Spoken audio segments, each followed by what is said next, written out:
చూద్దాం. కాంగ్రెస్ పాలన అస్తవ్యస్తంగా ఉందని ఆరోపించారు ఎమ్మెల్యే జగదీష్ రెడ్డి. కులగణన సర్వే తప్పుల తడకగా ఉందన్నారు. బీసీలకు రిజర్వేషన్లు దక్కకుండా కులగణన సర్వే చేపట్టారని మండిపడ్డారు. ప్రభుత్వం మీద నమ్మకం లేకనే చాలా మంది పాల్గొనలేదన్నారు. ఇప్పటికైనా సర్వే శాస్త్రీయంగా కులగణన చేయాలని సూచించారు. ఈ నెల 19న కేసీఆర్ ప్రత్యేక సమావేశం ఏర్పాటు చేశారని, ప్రజా వ్యతిరేక విధానాలపై ఎలా పోరాడాలో క్యాడర్కు దిశానిర్దేశం చేస్తారని తెలిపారు.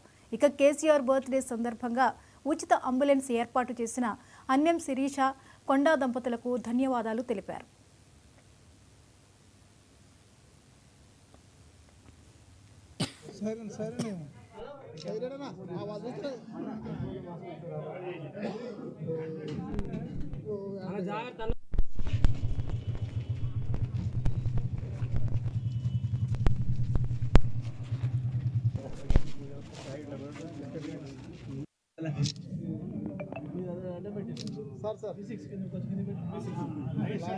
సార్ ఓకే అడ్డం పడుతుందో తెలిసింది కదా సార్ ఓకే సార్. జై తెలంగాణ, కేసీఆర్ గారి నాయకత్వం. సైరన్ ఏమో సైరనా ఆవాజ్ వస్తుంది.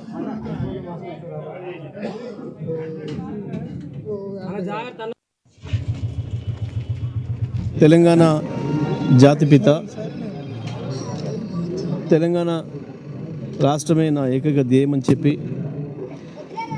నా స్వప్నం, నా ధ్యేయం తెలంగాణ రాష్ట్రం అని చెప్పి 2001లో ప్రకటించి తెలంగాణ ఉద్యమాన్ని నడిపి తెలంగాణ రాష్ట్రాన్ని సాధించి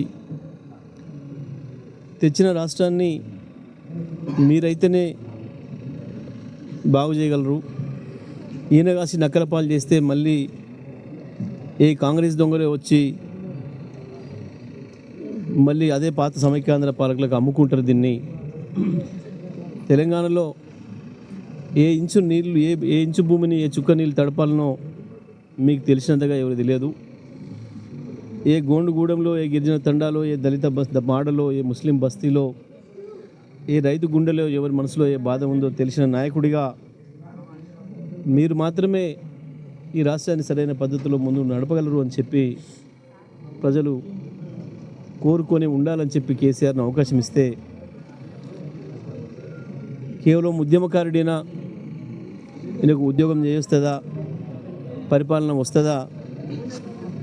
తెలంగాణ వేరైతే ఇది మళ్ళీ ఆగమైపోతుంది, దొంగల పాలవుతుంది, ఎవరు పోయిన దొంగలు తిరిగి వస్తారు, తెలంగాణ చీకట్లలో పోతుంది, ఊళ్ళల్లో ఉన్న భూములు అమ్ముకొని పట్టణాలకు వలసలు పోయే పరిస్థితి వస్తుంది. ఇట్లాంటి మాటలన్నీ మాట్లాడినారు ఆనాటి సమైక్యాంధ్ర పాలకులు. అనేక అనుమానాలు రేకెత్తించారు. కానీ అన్ని అనుమానాల్ని పటపంచలు చేస్తూ